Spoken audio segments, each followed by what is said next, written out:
If you're starting to feel the holiday stress, I have got the answer for you.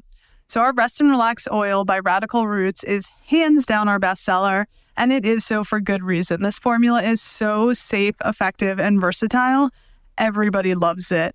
So what we did is we combined full spectrum, high quality hemp with a Chinese herbal formula that nourishes the heart and calms the spirit. So it's great to take during the day if you're feeling any sort of anxiety or stress, but it's also awesome to take at night if you're looking to make sure that you're getting the highest quality sleep that you can. I take it almost every day, and I'm certainly taking it any time that I'm recording a podcast. Head to radicalrootsherbs.com, use the code HOLIDAY30 and get 30% off of our Rest and Relax tincture through New Year's. Hey guys, it's Dr. Chloe, and this is the Radical Remedy Podcast.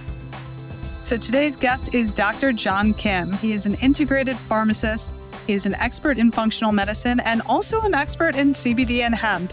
So what we really dive into in this episode is how CBD can help support your brain and body and why full spectrum hemp is so much better for you than isolate CBD. So I found this conversation to be really interesting as an herb nerd, and as somebody who owns a CBD and Chinese herb company, I even learned a lot from Dr. John, and I really appreciate his down-to-earth perspective on how to use herbs in your day-to-day life. So check it out. Let me know what you think, and I hope you enjoy it as much as I did. All right, everybody. I am here today with Dr. John Kim, and it is quite an honor to have you here, Dr. John. Dr. Chloe, thank you so much. It's an honor to be on your show. And let's get talking about CBD and all the fun stuff of cannabis. Oh, it's so fun. It blows me away. There's so much Western research on it. And so many people think that it's just, a throwaway herb or a one size fits all. And it's really fascinating research that's been coming out. So I'm excited to nerd out. Yeah. So you became interested in CBD after it helped you following up after a heart attack. Tell me a little bit about that story and how you got into it. It's pretty unique. I think everybody's history in their life is very unique.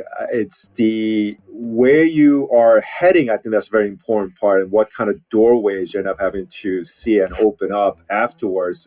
Your overall life challenges. That's really, I think, the biggest thing that people take away.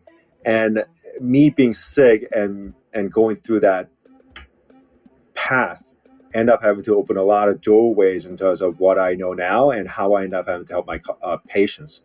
So it's been an eye-opening. So back in 2015, I had a heart attack. I had an 85% blockage on my lower anterior descending artery, aka the Widowmaker.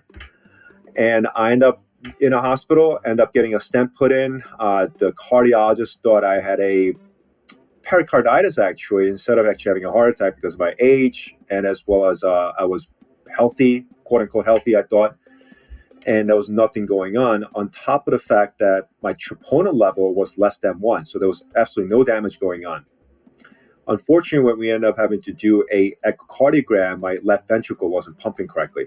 So that's when the cardiologist said, there's something going on here. We got to get you to the cath lab and then see what's going on. So with the contrast dye and the cath lab, they found out I had an 80% blockage. So instead of just leaving it alone, the doctor ended up having to put a stent put in. So I do have a stent right now at an age of 33 years old. I'm 41 at this point. That made a lot of challenges and trying to figure out, what went wrong and what happened. I thought I was having such a great, healthy life. Obviously, stress is always stress. and I thought I was eating healthy, quote unquote, healthy again. And that in itself became a moment of reflection of what went wrong and how I could actually improve, and trying to figure out the overall root cause of the issue. Because having a stent putting in, you don't know what the overall outcome is going to be later on. There's no long-term data having a stent putting in, and it may end up to occur having another MI, or how long that stent's going to last in your body and such. So I wanted answers. So I ended up having to speak to one of my great functional medicine doctor. And she's like, I think you have some kind of a tick-borne related illness. I'm like, there's no way. I had no symptoms. So after doing additional blood tests done, I was tested positive for Bartonella, mold toxicity, parasites, Epstein-Barr, along with heavy amounts of heavy metals and biofilms. So that basically became the pinnacle of creating a perfect storm to create a cardiac issues. I mean, Bartonella infection in general can cause endothelial damage, and on top of, when you talk about mold toxicity, mycotoxins in general can cause increasing cardiovascular issues on top of vasculature inflammation. And then you actually have an increase in cholesterol production, increase in oxidation. So it creates a and then you have a heavy metal on top of that. Now you create a perfect scenario for atherosclerotic plaque to build up, and then additional issue dealing with parasites, right? So you have a lot of multiple layers of issues that's coming through. So just create a perfect balance. And I always talk about epigenetics these days, but I had a very poor epigenetic profile I was not aware of. And I thought I was having a healthy life because I was taking all the supplements, said it was supposed to help me with my inflammation and longevity, but that was not the case. So that really opened up my eyes of the real root cause medicine, of what I call the foundational medicine. And then during the entire treatment that took me about 2 years, I am completely Bartonella infection free. Mold toxins, you're going to get exposed to mold all the time. So I have plans in place in terms of detoxing it on a periodic basis. But right now I'm very healthy in that sense of that, and as well as what I learned. And one thing that really helped me during that entire treatment of using full spectrum CBD, because I was having such a horrible Herxheimer reaction, or which is AKA the die-off reaction, having body ache, anxiety, couldn't even sleep well. And CBD was the only thing that really helped me. It really helped to cut the edge and creating a harmony in that sense and calmness that I ended up having to pick up on. And I tried CBD isolates. It helped for a little bit. Really didn't do too well. I mean, we're going to talk about that later on in terms of why there's a limitation in using CBD isolates. But when I started using full spectrum, it worked out very well. And yeah, I used that for 2 years, and I'm still using it now for occasional sleep and stress aspect of it and inflammation. But my patients, my clients have made a tremendous improvement in utilizing full spectrum CBD just for pain, improving the immune issues. Even during COVID times, people are using CBD to deal with the overall inflammation and cytokine storm that we need to control. So that was another thing that we were recommending. And yeah, there's multiple ways of doing it. And the crazy part is, in our history of medicine, use of cannabis has been a stable part of medicine in general. I mean, if you look at the overall use of CBD in Chinese medicine, for instance, it's been widely accepted for a long period of time. Even, I believe, in 2700 BC, when they actually had documentations of use of cannabis for certain things, and then they knew that it was going to keep causing some kind of psychological effect, appetite stimulation, tonic, and as well as in ways to help calm the patient down, especially when you're dealing with stomach issues. So they had already had all these things on top of pharmacists until the 1930s, when Prohibition actually occurred. Pharmacists in the United States were actually actively making cannabis extracts in sativa indica forms and utilizing it in compounds on top of the U.S. Pharmacopoeia, which is basically the Bible of what pharmacists end up having to refer to for information on drugs.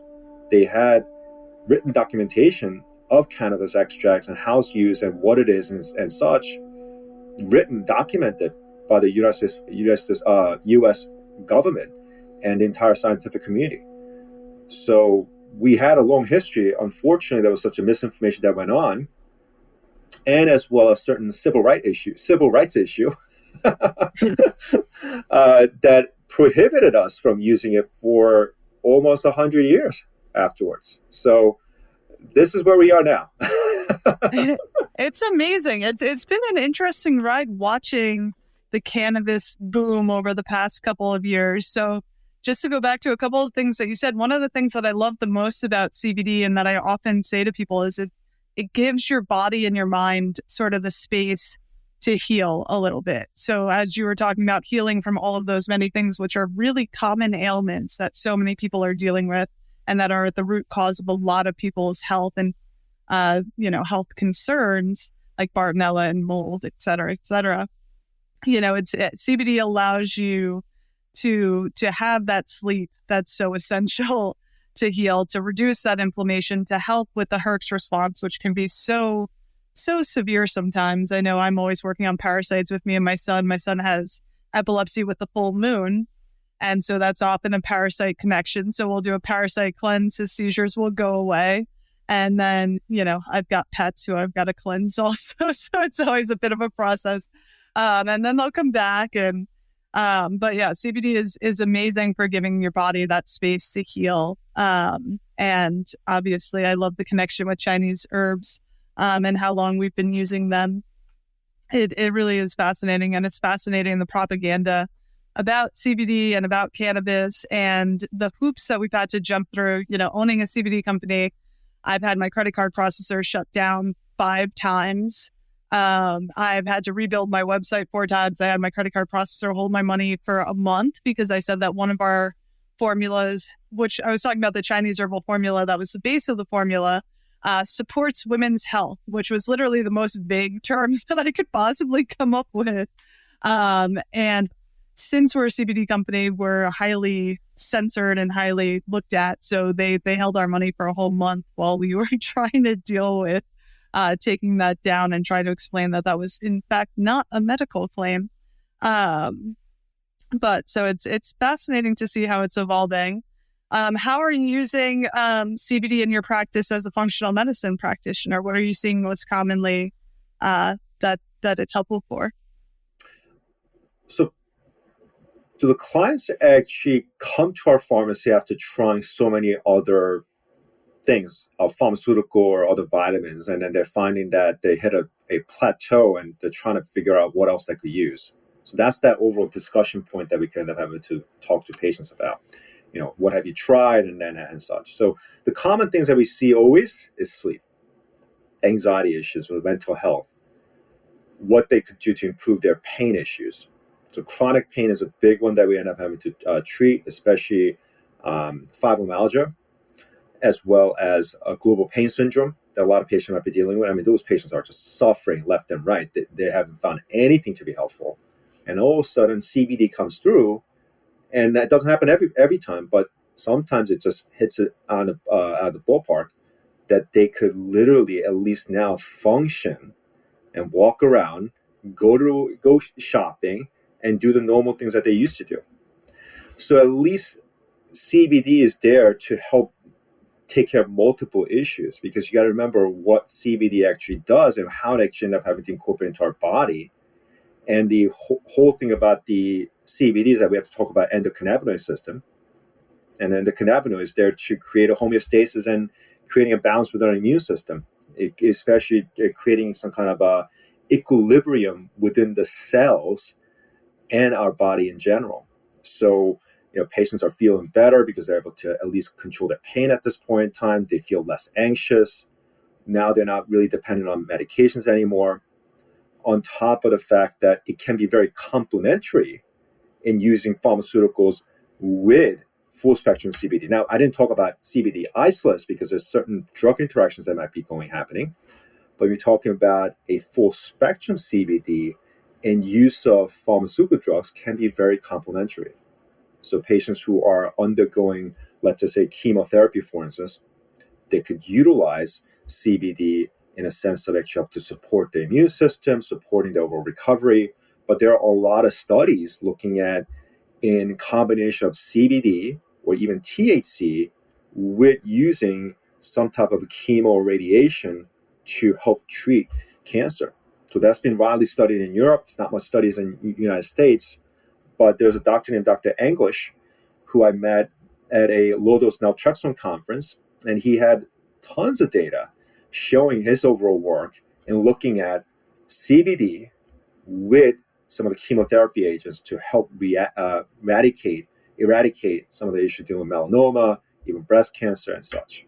So those are things that I've seen being utilized. The other ways you end up having to use is use of compounding drugs like low-dose naltrexone and use of full-spectrum CBD, because the overall endocannabinoid system and as well as looking at the endorphin system can be very complementary in managing the overall inflammation that's actually happening in the body.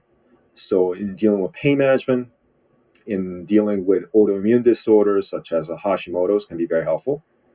It has been looked into in treating spectrum disorders, seizures. So all these things can be utilized in complementary fashion. So I think there's an endless amount of possibilities that we're still not tapping into. It's just that a lot of practitioners are not comfortable diving into the CBD market, or at least to looking at different things, because it's a new area. People get scared. But in order to help the patients, you need to really get out of your comfort zone and figuring out, looking at the data that we have so far, and there's tons of data available, in order to get to the overall issue that we could help the patient.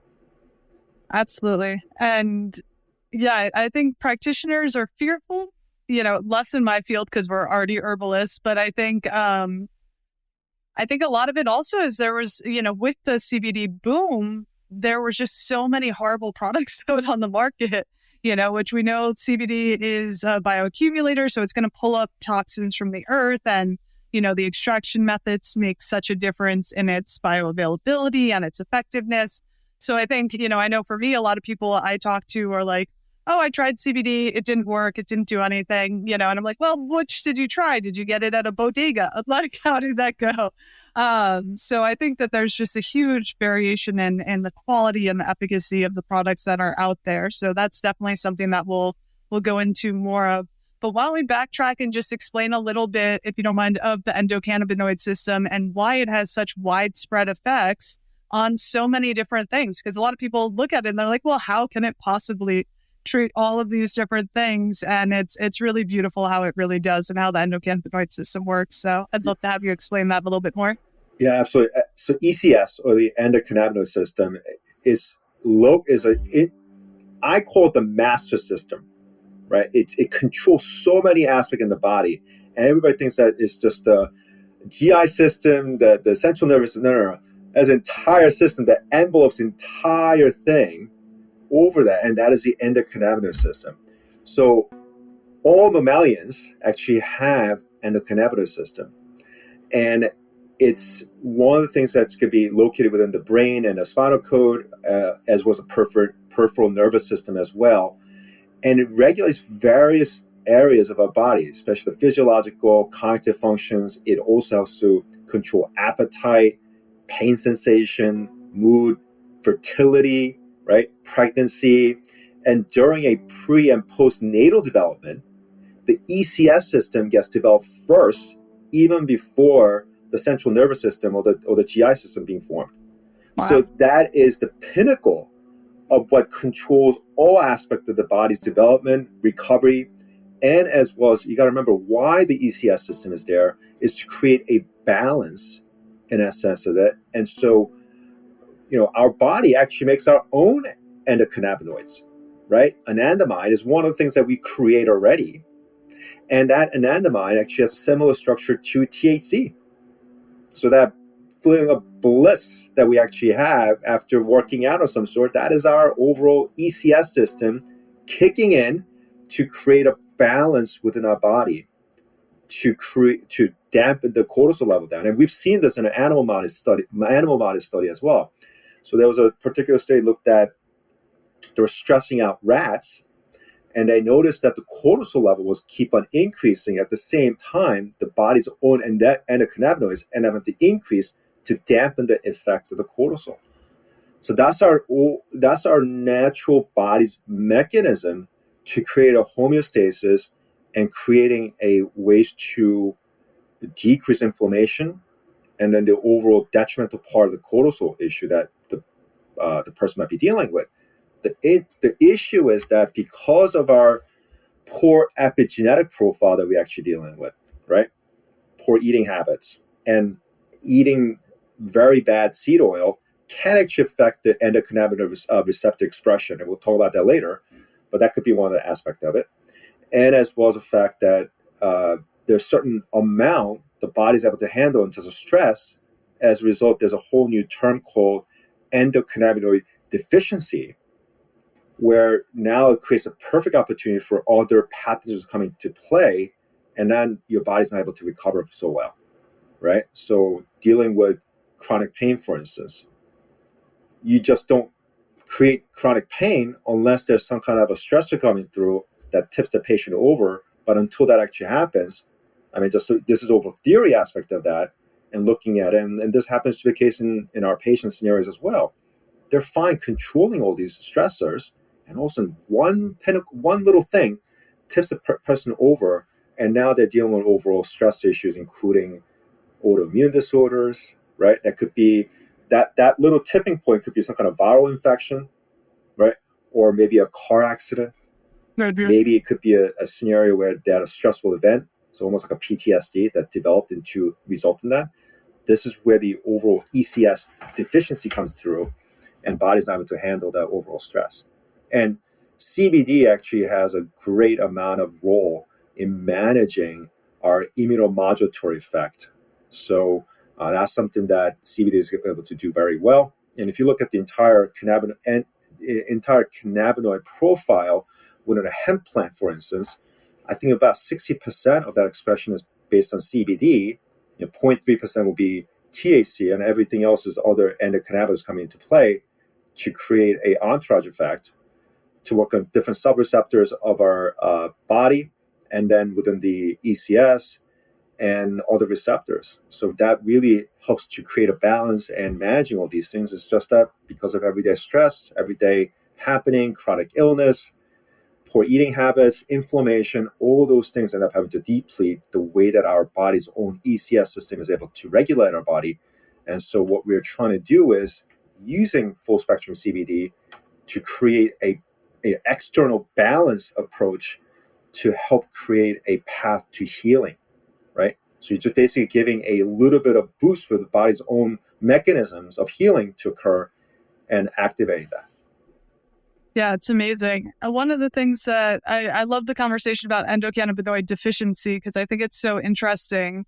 A lot of people don't understand. So since we make our own endogenous cannabinoids, as you said, anandamide, 2-AG, and potentially others that we are discovering, one of the things that is important for people to understand is that as we're under chronic stress, my understanding of this is as we're under chronic stress, we're releasing these endogenous cannabinoids to be used to regulate the endocannabinoid system. But we have enzymes in our body that then break them down rapidly after they're released, so they're not reused again. So my understanding of it is that since as a society we're under such mental and physical stress with all of these exogenous toxins, as well as just sort of the stress of the world today, we're sort of burning through our endogenous cannabinoids more quickly than we used to. We also don't get hemp in our diet the way that we used to probably about 100 years ago. So that's sort of leading to a state of deficiency in the endocannabinoid system. Is that sort of how you see it also? I see it as well. And then there's a whole thing of fatty acid imbalance that goes on, right? So, for instance, in order for anandamide to be formed, even 2-AG, it is actually derived from omega-6, right? So when you actually have, and omega-6 is really vital for your cell membrane structure. Problem is that when we're talking about seed oils and all these hydrogenated oils, it actually destabilizes the cell membrane, and as well as it depletes the overall anandamides and other endocannabinoids that our body is able to produce.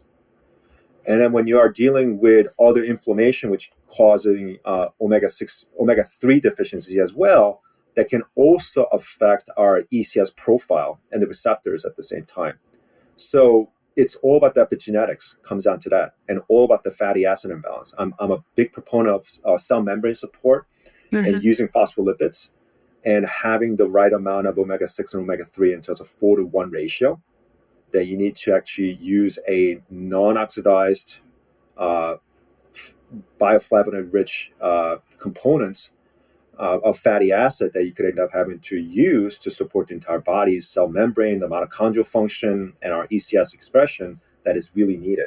Because if you think about ECS, there's so many functions in dealing with healthy inflammation, sleep, memory, Gut function is a big one, right? Nobody ever talks about the endocannabinoid system and gut function. It always Gut blows me function. away because there's so much research on it and it's Research. so cool. Yeah, you talk about IBS and all these Crohn's disease, you know that. I mean, that's because of ECS deficiency.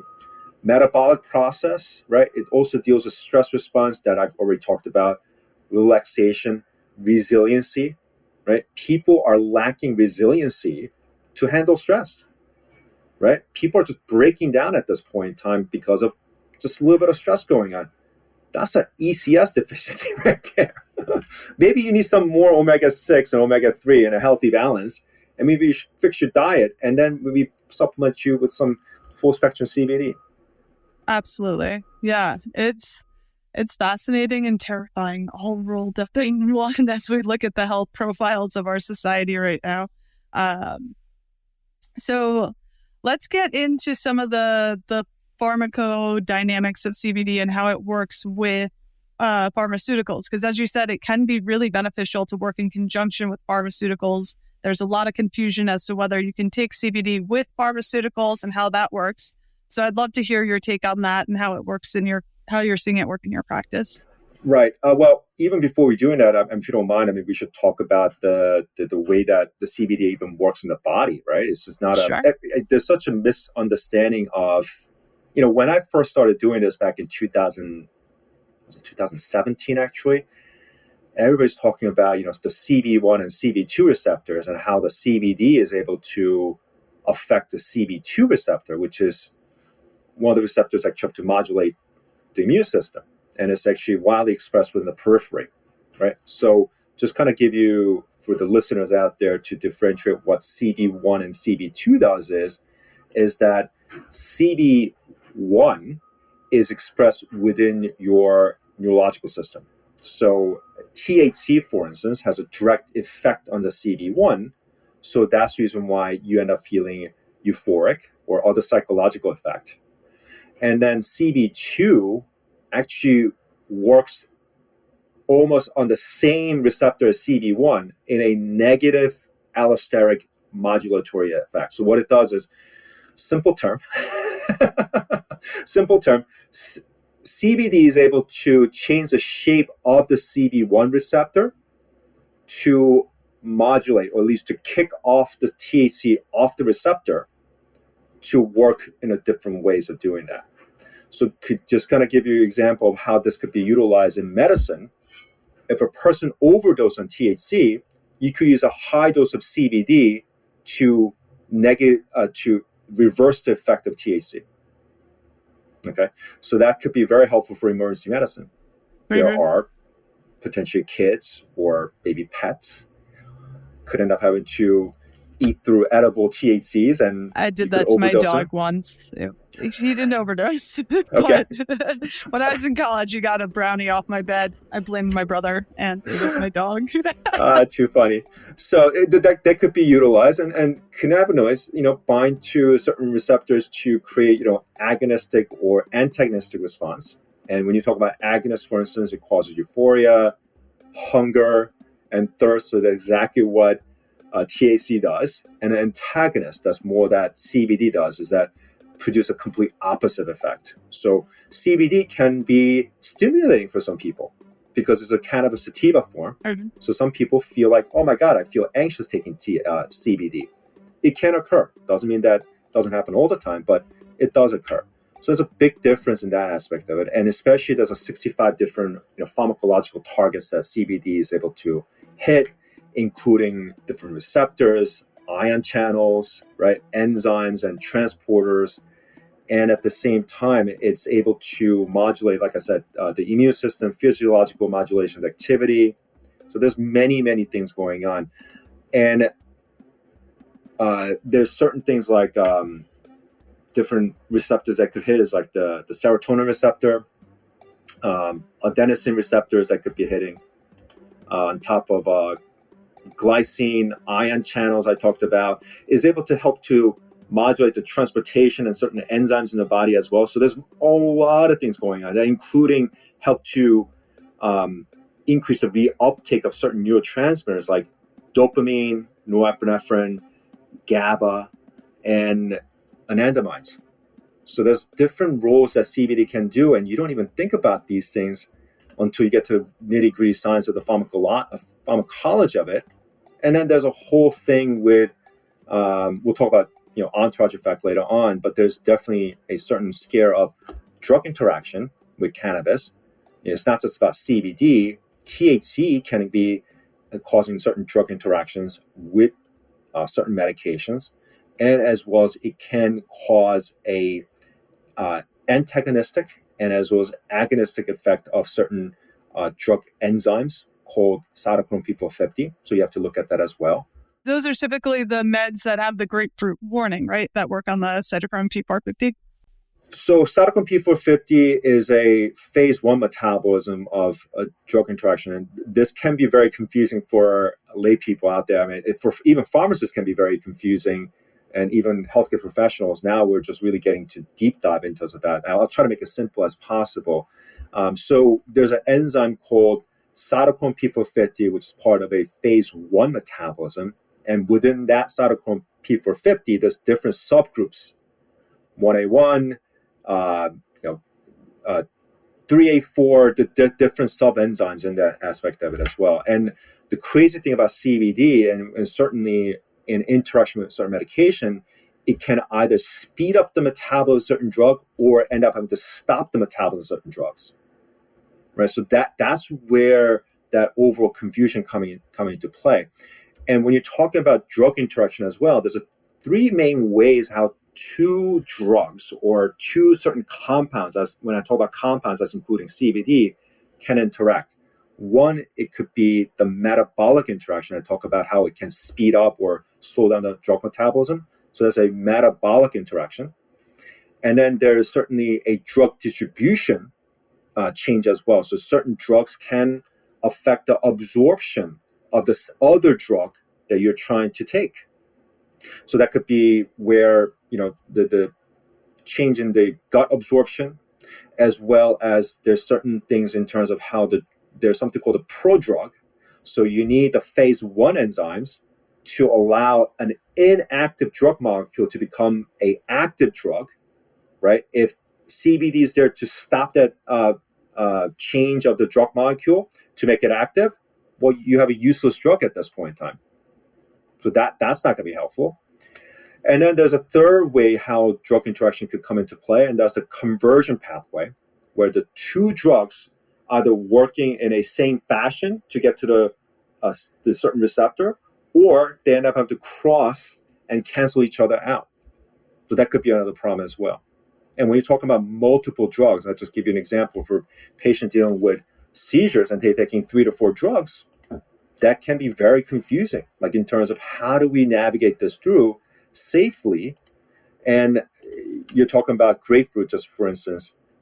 Grapefruit is one of the natural compounds that can inhibit an enzyme called 3A4, cytochrome P450 3A4 enzyme. And the 3A4 enzyme is the most significant group of cytochrome P450 enzyme that metabolize about 30% of all drugs out there. Okay, so that's a lot. And those 3A4, and the confusing part is that it can either increase or decrease of the 3A4 enzymes by the CBD. So there was a study that was looking at diltiazem, for instance. Diltiazem is a calcium channel blocking drug to reduce blood pressure and help to regulate heart rate. It's just that CBD can actually inhibit the metabolism of diltiazem, and so it can actually decrease a person's blood pressure and the heart rate. So that has to be looked at very carefully. But that determination of an increase or decreasing of the metabolism is also drug dependent as well. So this is where the confusing part. For instance, when you're talking about phenytoin, it can be 3A4 can actually activate the metabolism, so the drug level can actually decrease by taking CBD with the phenytoin. And then there's a certain HIV medication called Endocannabinoid, also can be activated by the 3A4, so the drug level can be decreasing. And then when you talk about drugs like cyclosporin and diltiazem, I just mentioned before, it can be inhibited by the CBD. So it's really crapshoot sometimes, and there's not enough information out there.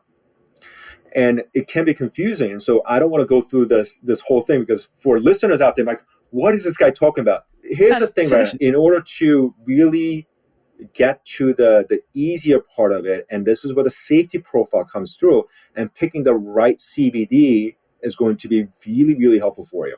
Okay.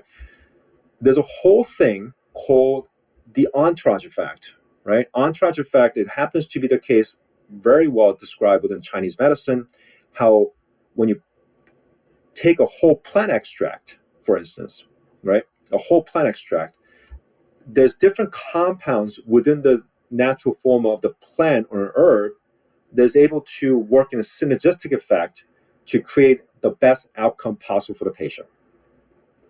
So when we talk about a hemp plant, for instance, hemp just does not contain just CBD alone. It also contains 0.3% of THC.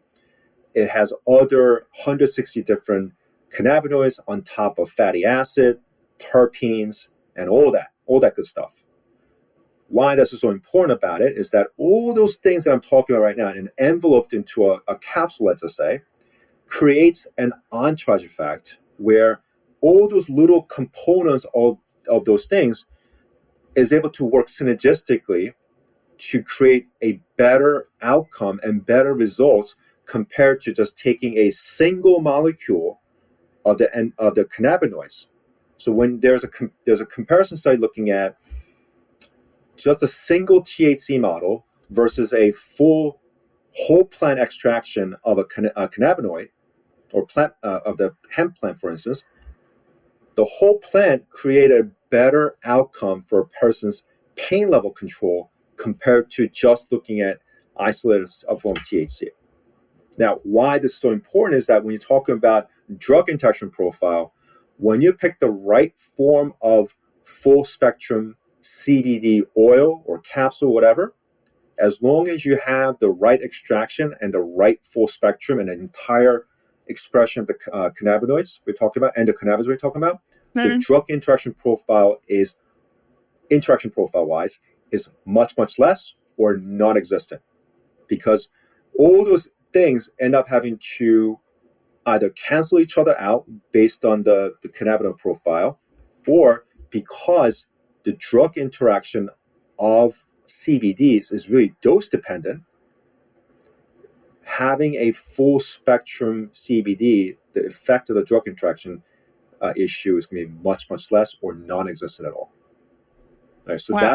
That's the really important part that listeners have to really remember, that the drug interaction issue, it doesn't happen all the time. Now, obviously, you have to talk to your pharmacist and seeing what could be an issue with your medication you're taking. And I'm not saying to go out there and pick any bottle that you want to.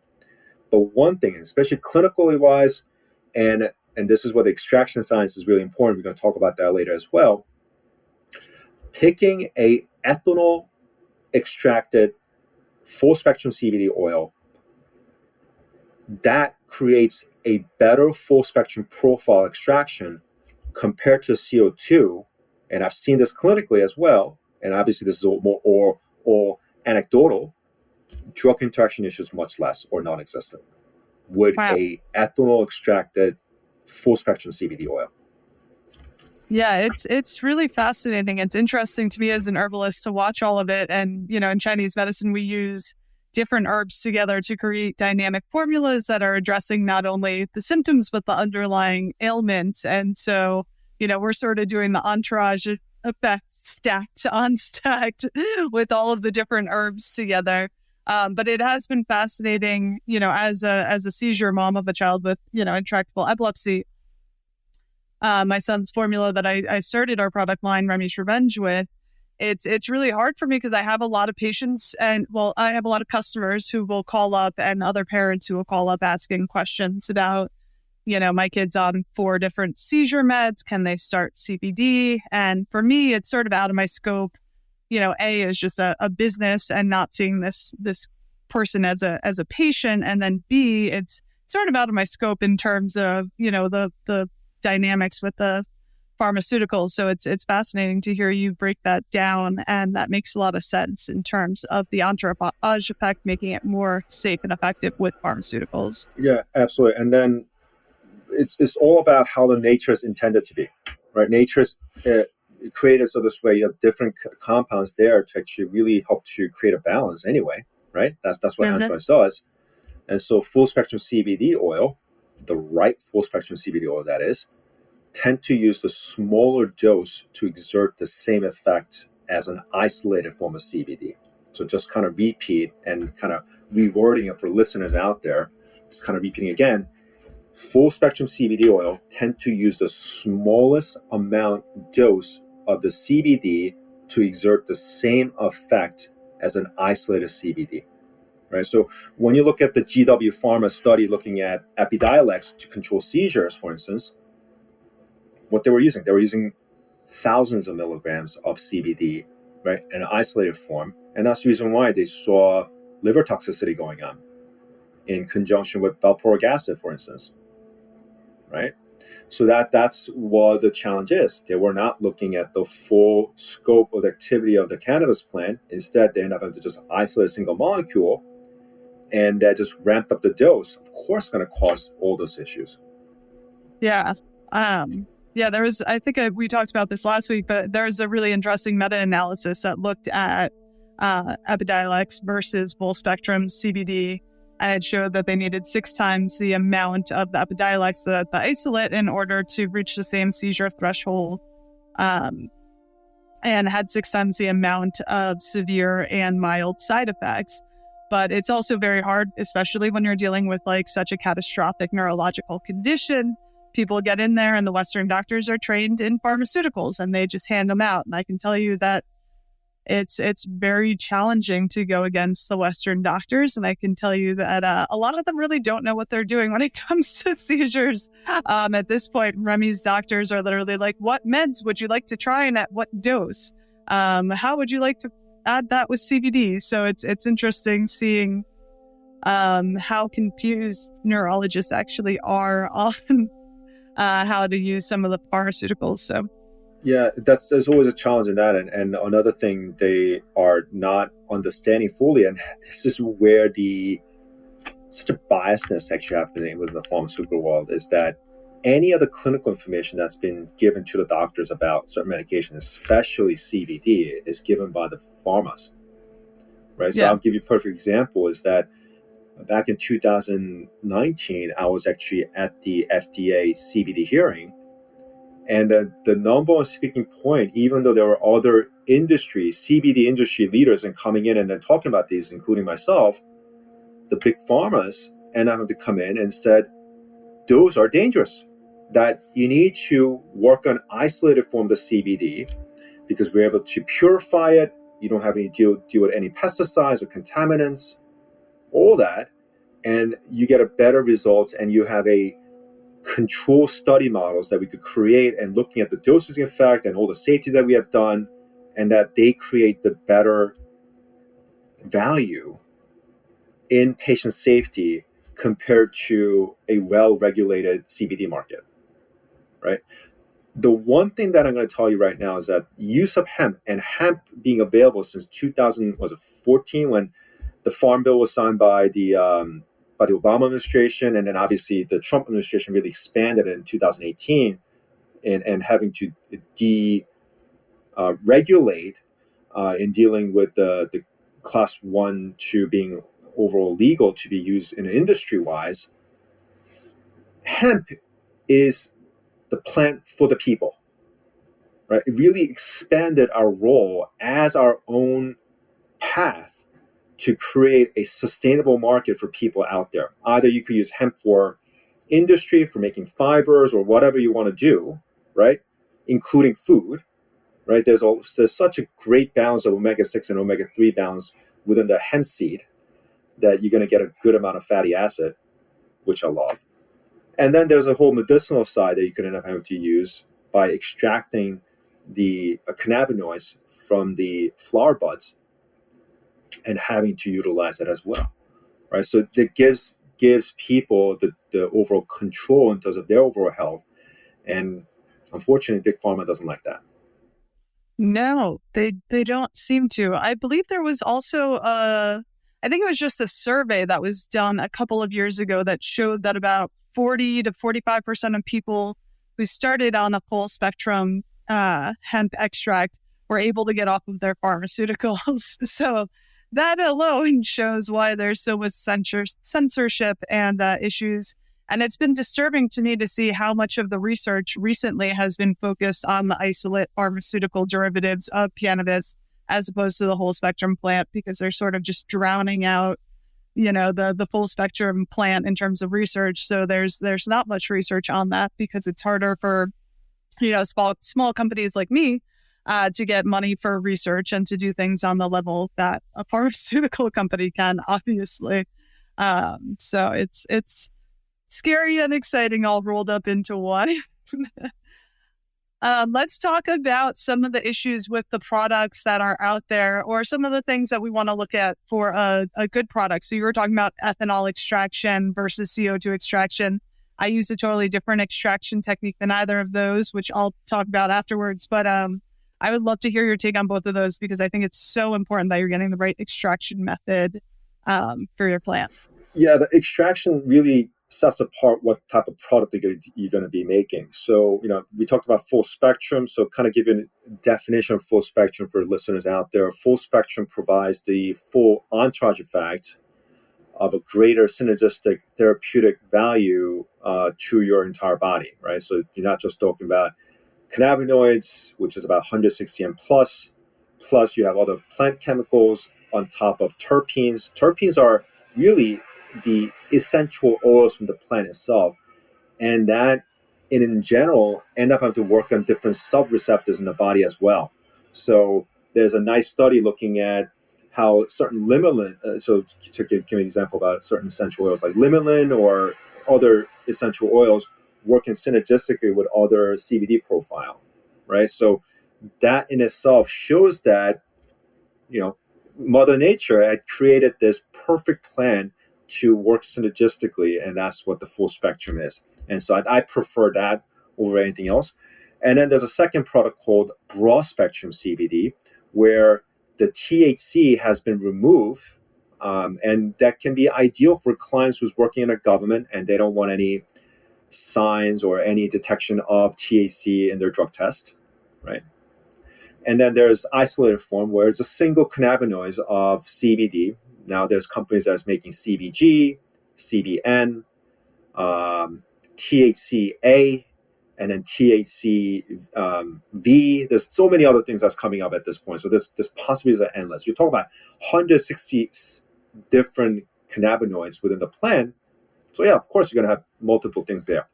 So why I mentioned about the extraction science is there's no perfect extraction science out there. Let's just clear that out. Everybody's like, oh, CO2 is better. And then everybody's like, no, ethanol is better, or butane is better. I mean, I wouldn't really recommend anybody using butane.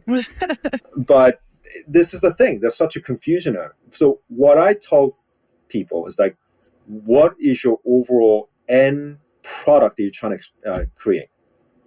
If you're trying to create a isolated form of CBD, CO2 extraction tends to be the best. Because in using carbon dioxide, which requires correct temperature and then pressure conditions and such, it creates such a clean and safe extraction method. CO2 tend to be non-polar and also creates a non-water soluble as well. So it doesn't pick out everything out. It's very picky at the same time. So if you're trying to create a clean extraction process, I just want to extract just the CBD, that's one way to handle that. So CO2 tends to be very clean in that aspect of it. And so it doesn't create any other, horrible taste at the end compared to like a, ethanol extraction or a real true full spectrum. However, because it's too clean, it also destroys all the other things like terpenes and fatty acids and such.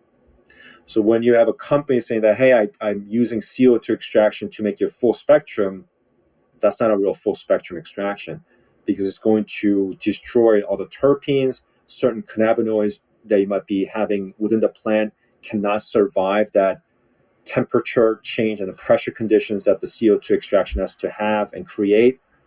So you're going to have a different product compared to ethanol extraction. So again, ideally it's good for isolated form of cannabinoids or a pure form of cannabinoids.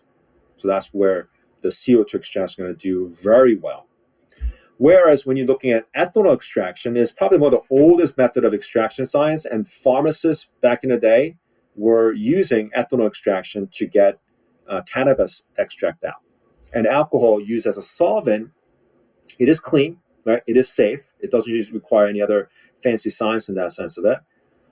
But there's no residue left. So because ethanol is completely in a polarized in nature, is able to extract everything out, including the fat, including the oil, the entire cannabinoid profile, including chlorophyll. So the extraction of the end result tends to be very dark in nature and tarry, and it's bitter and all that, right? But that's all that good stuff that's coming out. So it's a very excellent extraction process for full spectrum products, because you want to create all the good stuff to be in there. And because there's a lot of other plant chemicals in there, there might be bitterness to it, and sometimes you might be like, oh, this is too bitter to take, and such. So patients do end up to complain about that. But if you want to look at the full spectrum and really getting the best extraction possible, look for a company that is doing ethanol extraction. That's probably the better way to do it. And ethanol extraction is cheaper and is able to be recirculated, so is environmentally safe. So that's another good way as well. So that's the only two things that I would probably recommend looking at. But obviously, other companies are coming out with different extraction method. There's one company I've seen where they're using fermented form of extraction. I don't know how that even works. They're saying that the fermentation creates a better profile of the cannabinoids. Is that what nature's intended? I don't know. But if you talk about what nature really intended, I think the ethanol extraction tends to be better compared to CO2. Yeah, that's what I found also. When I was launching Radical Roots, we were looking at all different ones. There was like a flash vapor extraction. There were all sorts of weird different ones. We ended up going with spagurics, which is like an ancient alchemical extraction, which is basically an ethanol extraction. And then they take the herbs and they burn it. And then from the ashes, he reconstitutes all the salts and minerals, adds it back into the final product, which creates this crazy chemical reaction. But esoterically, it's bringing the spirit of the plant, which is the alcohol extract, with the body of the plant, which is, all the salts and minerals, which hemp is a super mineral rich plant. So to me, I'm looking at the entourage effect and I'm saying, well, if hemp has all of these minerals in it, there's probably a reason. So let's get as much of it in the final product as possible. So that's why we do it. But yeah, I totally recommend ethanol-based products also over CO2. So tell me a little bit about, so as I mentioned, since cannabis is a hyperaccumulator, one of the things I love the most is that it both cleans the planet and helps potentiate topsoil, which is phenomenal.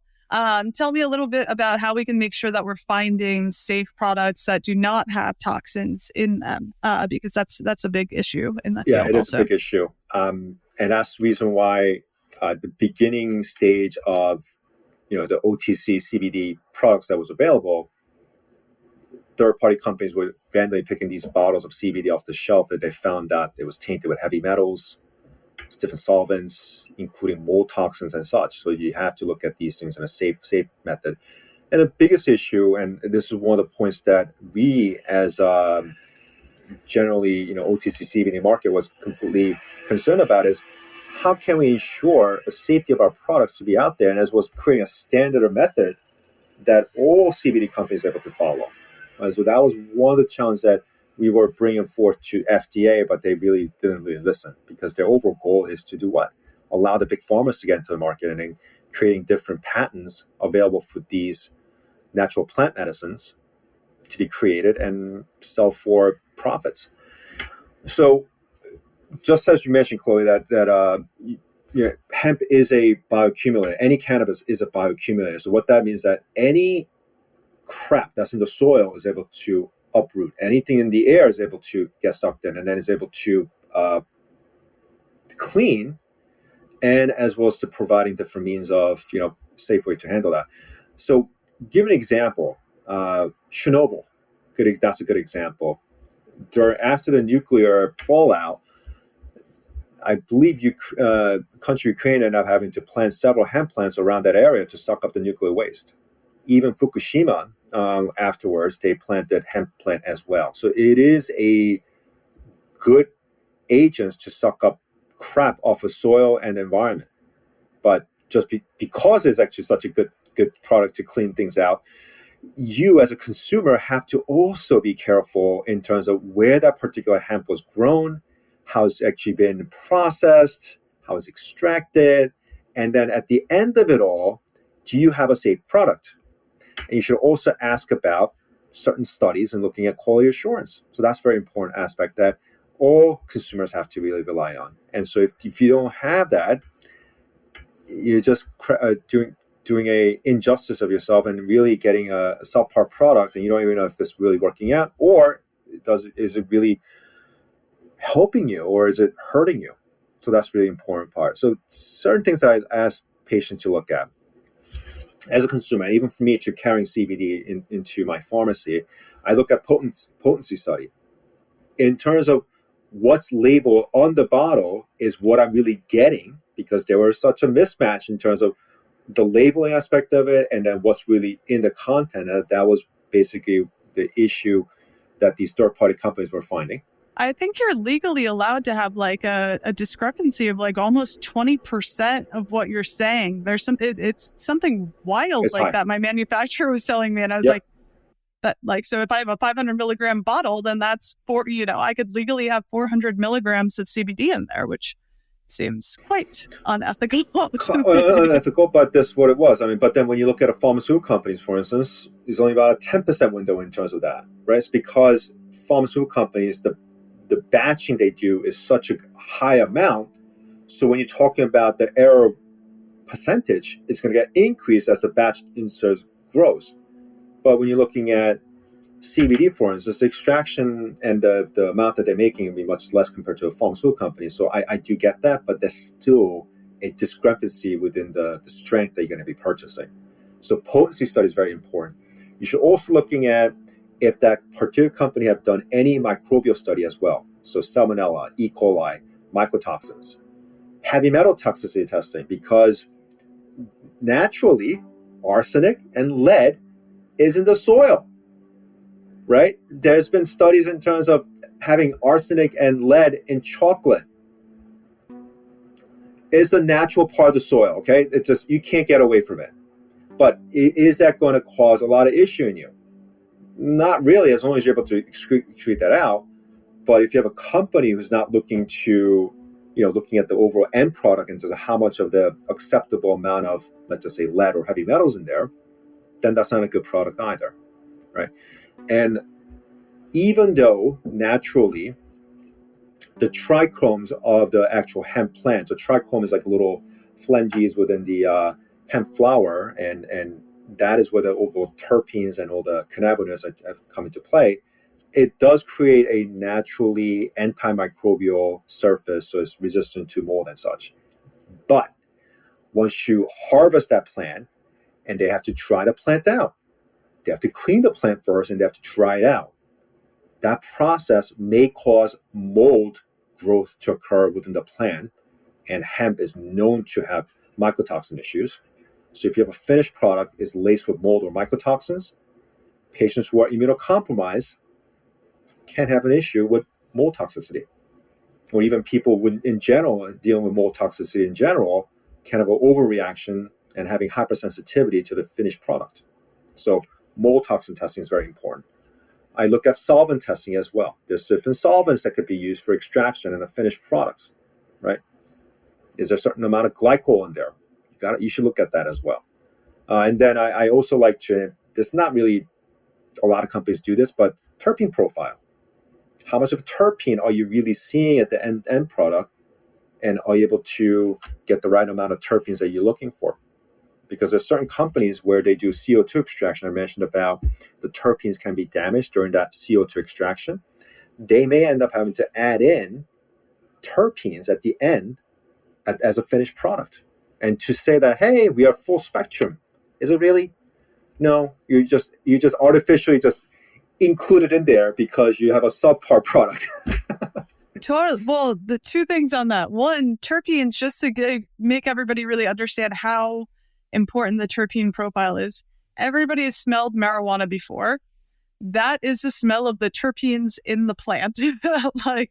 So that potent smell is very important. That smell is telling you what that terpene profile is. And so, if you remember that potent smell, you remember how essential that is to how the plant is functioning. And then another thing that I see that I always get concerned about in terms of CBD products that are on the market is, and I know friends of mine who have companies who do this, and I'm sorry, but I hate it. A lot of people will use a small amount of complete spectrum or full spectrum extract, and then they'll dump a ton of CBD isolate in it. So they'll get really cheap CBD isolate, and then that'll make it seem like it's full spectrum extract, but it has really high cannabinoid counts, but then it's a really cheap product. So if you're seeing a product where it's like 1,500 milligrams of CBD, but it's only $50 or $60, that's probably not going to actually be a full spectrum extract. It's just sort of a manipulation of the wording so that it seems that way. And that's always really frustrating to me because it's so essential to really be honest and transparent about what you're doing. Absolutely. And then when you talk about drug interaction, that addition of CBD isolate at the end, your drug interaction profile is going to increase because of it. So you're just basically putting risk on the patient or the end user. Well, I might be wrong, but as far as I understand, most of like the drinks and supplements that are out there, those are all isolates, aren't they? Because I don't know of any extraction method to make, or I've never seen it. Those are CO2 extracted methods in terms of isolating that CBD. And so, when you buy a CBD isolate, it comes in a pure powder, a white powder. Yeah. So it's completely flavorless. So if you decide to add into certain drinks, it works out very well. But again, the drug interaction I mentioned about before, I know it may end up having to scare a lot of people. That drug interaction also really depends on the amount of milligrams, right? And amount of duration, and as well as how much of the drug enzyme in the body has been inhibited or activated and such, right? So it does it happen to everybody? Not really. But if you talk about safety-wise, full spectrum be the better way to do it. Unfortunately, because full spectrum tends to be very dark and it's bitter, so you cannot add full spectrum into drinks. Yeah. So that's the only part. So there's one company that I'm not going to mention, but they do use pump for glycerin as their base, so it tends to be sweeter and it is a full spectrum. So they sold a couple of the bottles to certain bars, so they would end up having to add in the full spectrum CBD oil into their cocktails. Oh, cool. I actually like to add in that full spectrum glycerin base into old fashioned cocktail. So I like to add that in there. So once in a while you could add that in as a ways to enhance the effectiveness of the CBD and relax and enjoy what you're doing. But that's another way to do that. Yeah, it's fun seeing how we can play with it as we move forward. Yeah, I remember I was living in Brooklyn before I moved back to Colorado. And I remember there were times where it was like CBD calzones and CBD, like it was it got wild there for a minute. Now, hopefully a lot of the companies that are, not doing good products and sort of unethical stuff, a lot of them are sort of dying out over time. Yes. But it was really interesting for a while. So I would love to pick your brain a little bit about some of these new cannabinoids, which are not new, but some of the cannabinoids that are being explored more, like CBN and CBG. Which ones are you excited about? What's the research that's compelling to you? I'd love to hear your take on these. CBG is basically the father of all cannabinoids that's sitting all over the top. And so CBG tends to be very potent in controlling pain issues and inflammation. And so if you and it's very expensive anyway. It's very hard to extract CBG. But if you're able to get that and utilizing that as a means to help control pain issues, especially neuropathy, CBG can be very, very helpful. CBN is another thing that I've tried on myself, and CBN, it's formed from an aged THC, right? So it's basically a byproduct of THC. And because CBN has a direct effect compared to a CBD, so relaxation-wise, sleep, that tend to kick in a lot faster for CBN to work. So if you're having sleep issues and you've tried full spectrum and it's not really working out for you, if you could just get a plain CBN isolate, that tend to work really fast. So that could be another way to do it. I've tried. I was like, wow, this works pretty quickly. So I've seen companies where they do CBN with GABA and L-theanine as a combination. And doing that, I'm quite sure your company, could put in additional Chinese herbs in there as adaptogens to help with those things. So that could be another thing. And CBN also has been shown to be in use within cancer therapies as a more of a ways to enhance the effectiveness of the entire therapy, not as a single thing that could be done. But everybody's different in terms of what they're looking for. But I haven't really seen any combination of just single molecules of that nature in use of, let's just say, low dose naltrexone. So that's one of the things that we do a lot. We dispense a lot of low dose naltrexone dealing with autoimmune disorders, chronic pain, PTSD, and then also dispensing full spectrum CBD oil on top of that to help enhance the effectiveness. So what CBD will do is, at least in low dose naltrexone, is going to help to enhance the effectiveness of the CBD within the endocannabinoid system. So there's a lot of ways that could actually enhance the effectiveness, pain relief, and patients are going to do much better. And I've seen night and day difference in terms of the pain control that I've seen. I've heard a lot about LDN, low dose naltrexone, but I haven't deep dived on it very much. So I would love to know a little bit more about how that works in the body and why it's so effective for autoimmune disorders.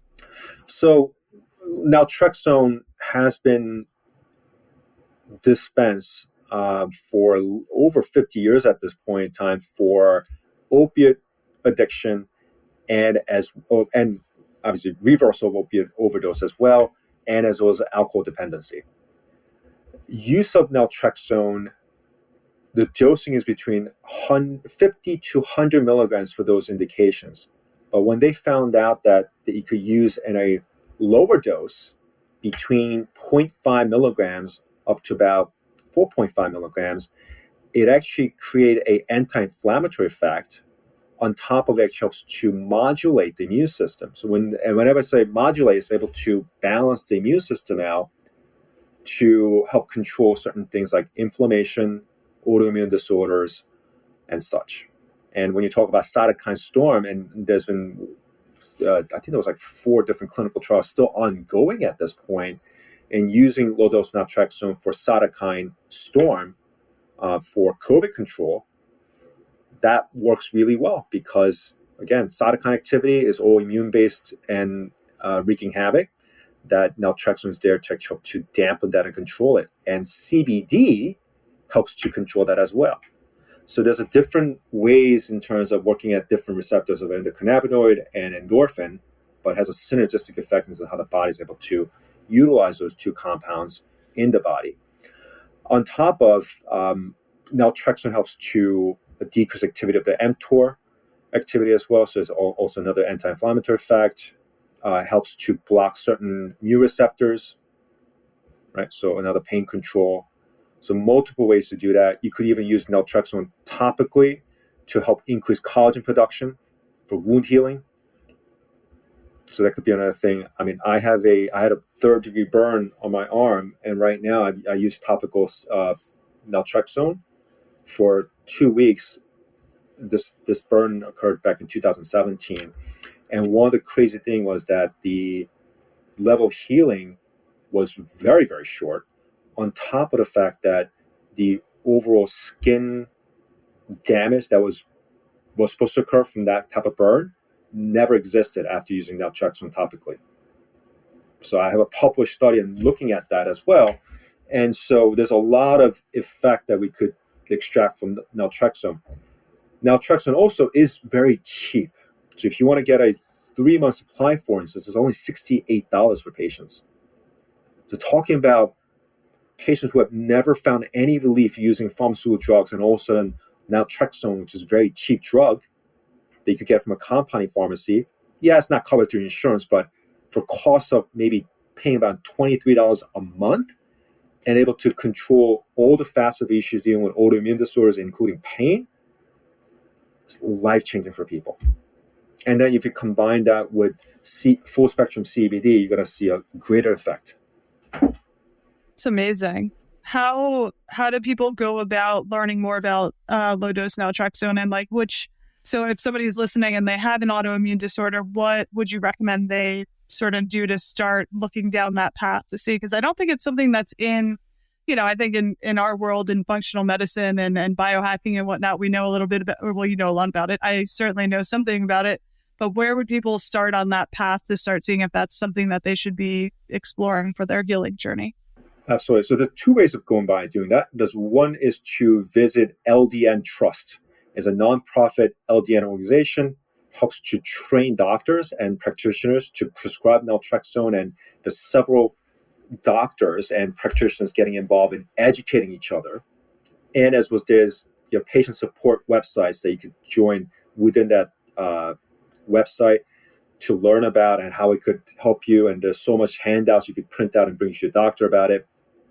But usually you need to find a functional medicine doctor, an MD or DO or nurse practitioner or physician assistant for prescribing that for you, because it is a compounded product that has to be prescribed and brought to a compounding pharmacy, and to get that done that way.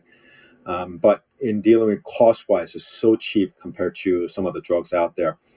Another great thing about naltrexone is that if you're using any other biological drugs, such as like Humira or Cosentyx or something along that line to deal with other autoimmune disorders, you could actually use naltrexone to help manage your condition, and it won't cause any negative effect of the biological drugs you're taking. In many cases, this could be very hard to do. Some patients do end up having to not use biological drugs anymore after naltrexone is able to kick in properly and then help to manage their autoimmune condition. So that happened before. I've had patients where they use naltrexone to get off of opiates completely, 100% off, by giving microdoses. You're talking about 1 to 2 micrograms of naltrexone, and slowly titrating the patient for over 90 to 3 to 6 month period, and then they are either able to decrease their pain opiate medication by 50%, or they're completely off of it, and they're able to still manage their pain issue by using naltrexone and CBD, and they're fine, right?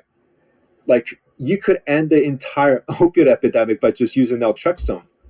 And so, like Brown University right now, their first-line therapy nowadays actually is using naltrexone for pain management. And Dartmouth, there's a doctor named Dr. Toljian, had written a great review article.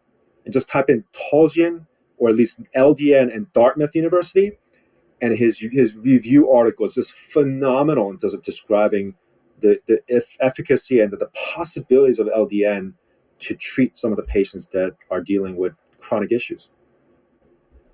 It's incredible. Yeah, it's amazing that there are so many cool options out there that are sort of under the radar of most patients and even most doctors. So hopefully the work that you're doing to educate and empower people around functional medicine and cannabis medicine will help spread that word a bit, especially when we're reaching out to the Western medical practitioners. I know that often as a doctor of Chinese medicine, we're just sort of scoffed at. So I really appreciate the work that you're doing within the Western system.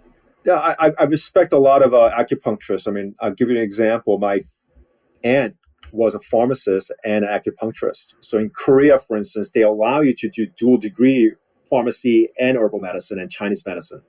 Mm-hmm. So she actually had a pharmacy on the side. She actually sold herbals, and she also concocted and made different blends of herbals. And especially when you go to traditional Chinese herbal shops and smelling that herb, that's exactly what I was smelling when I was growing up all the time. So I'm very used to that. But, that was a natural part of what medicine was about in Korea. Totally. And, I'm sorry. No, go ahead. So that's something that I grew up with. And it's too bad that that's, scoffed at, because there's such a great synergistic effect into using Chinese herbal medicine, acupuncture on top of pharmaceuticals. I say that there's no perfect therapies out there, right? There's ways to, in working in synergistic fashion or in conjunction, to create this entourage effect, right? So to create a better balance in creating a right form of therapy for people. Totally. One of the main reasons I got into Chinese herbs as opposed to focusing on acupuncture like most of my colleagues was because it satiated the left and right side of my brain. I could look at the energetic actions through the lens of Chinese medicine, and I could look at the pharmacological actions through the lens of Western medicine of these herbs, which have all been researched for their efficacy also. But yeah, when I studied in China, we were using herbs and pharmaceuticals and acupuncture in the hospital every day with every patient. And so we're able to use less of the pharmaceuticals, more of the herbs and acupuncture to balance that out and figure out what was the right balance for which patient. So I think a lot of times people, since I do tend to skew obviously towards more natural medicine, people assume that I'm anti-Western medicine. I'm actually completely not. I think Western medicine has a lot of beneficial aspects to it, particularly emergency medicine. Yeah, but a lot of the pharmaceuticals also. But it's, it's the system as it's being practiced that's been sort of hijacked by the pharmaceutical industry and, putting profits over patients as opposed to focusing on what's actually best for the patient. So I really feel bad for a lot of Western doctors who have their hands tied by the system, and it's very complicated. So. Yeah. Well, it has been such a joy chatting with you. I would love to have you back to talk more about the functional medicine side of how you healed and all that, because so many of the things that you dealt with in terms of the Bartonella and the mold and the parasites are things that I see all of the times in patients and in people who are looking out and reaching out to me for help. And I have a feeling you have some pretty interesting insights on all of that. But where could people find you? You have a wonderful Instagram that provides a ton of information. How can people reach out to you and find you and find out more information about the work you're doing? Yeah, absolutely. The best place to find me is on Instagram. My Instagram handle is dr.john.pharmd. It's PHARMD. And my website is drkimwellness.com. And if you want to book a consult with me, you could go into my Instagram page. There is a link that says Discovery Call. You could click on that. You could get on a call and figure out if you could work together. Wonderful. I highly recommend it, party peoples. All right. Well, thank you so much. And I look forward to talking to you soon.